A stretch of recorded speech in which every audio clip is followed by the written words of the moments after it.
नमस्कार साथियों, career first channel पर आपका स्वागत है।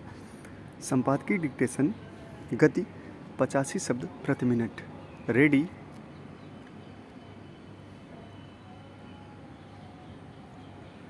स्टार्ट।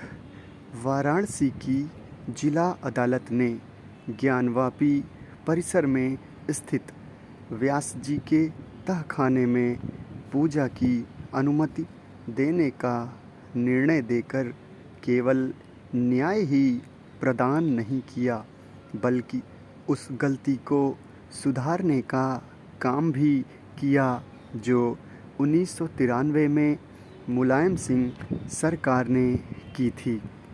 मुलायम सिंह सरकार ने इस तहखाने में पूजा पाठ पर प्रतिबंध पूजा स्थल अधिनियम के अस्तित्व में आने के बावजूद लगा दिया था।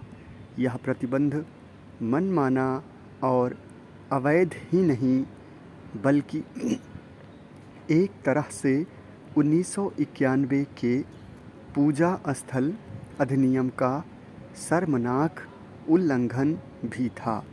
यह अधिनियम कहता है कि किसी धार्मिक स्थल का चरित्र बदला नहीं जाएगा, लेकिन तत्कालीन मुलायम सिंह सरकार ने व्यास जी के तहखाने में पूजा पर प्रतिबंध लगाकर ठीक यही काम किया।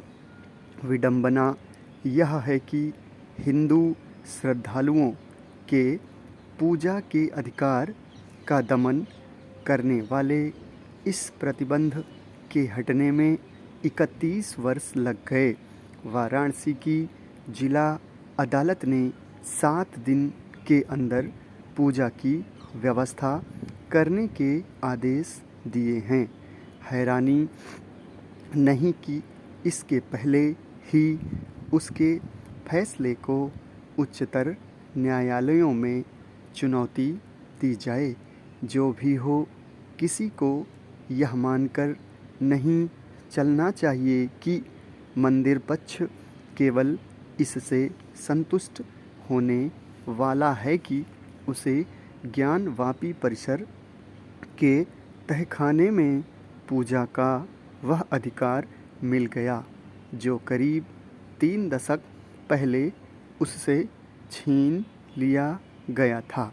किसी को ऐसी अपेक्षा इसलिए नहीं करनी चाहिए क्योंकि हाल में भारतीय पुरातत्व सर्वेक्षण यानी ASI की ओर से ज्ञानवापी परिसर में किए गए सर्वे से यह प्रमाणित हुआ कि यहाँ मंदिर को तोड़कर उसके ऊपर मस्जिद खड़ी की गई थी।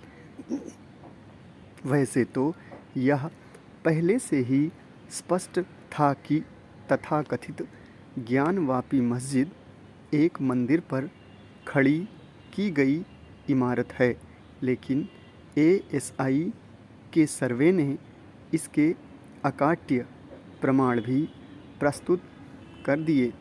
इन्हें किसी के लिए नकारना संभव नहीं है, लेकिन यह देखना दुखद है कि मस्जिद पक्ष और कई मजहबी एवं सियासी मुस्लिम नेता ASI की सर्वे रिपोर्ट को खारिज करने में जुटे हैं। यह दीवार पर लिखी इबारत को देखने पढ़ने से जानबूझकर इनकार के अलावा और कुछ नहीं। मस्जिद पक्ष वैसी ही हठधर्मिता दिखा रहा है जैसी उसने अयोध्या मामले में दिखाई थी, जब यह एक सर्वमान्य और अकाट्य साक्ष्यों से प्रमाणित तथ्य है कि मुग़ल शासकों समेत अन्य मुस्लिम शासकों ने मंदिरों को ध्वस्त कर वहां मस्जिदें खड़ी की।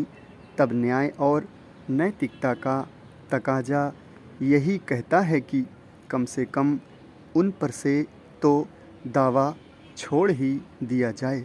जो हिंदुओं के लिए बहुत अधिक मायने रखते हैं। मस्जिद पक्ष एक और तो यह कहता है कि आज के मुसलमानों का औरंगज़ेब से कोई लेना देना नहीं। समाप्त।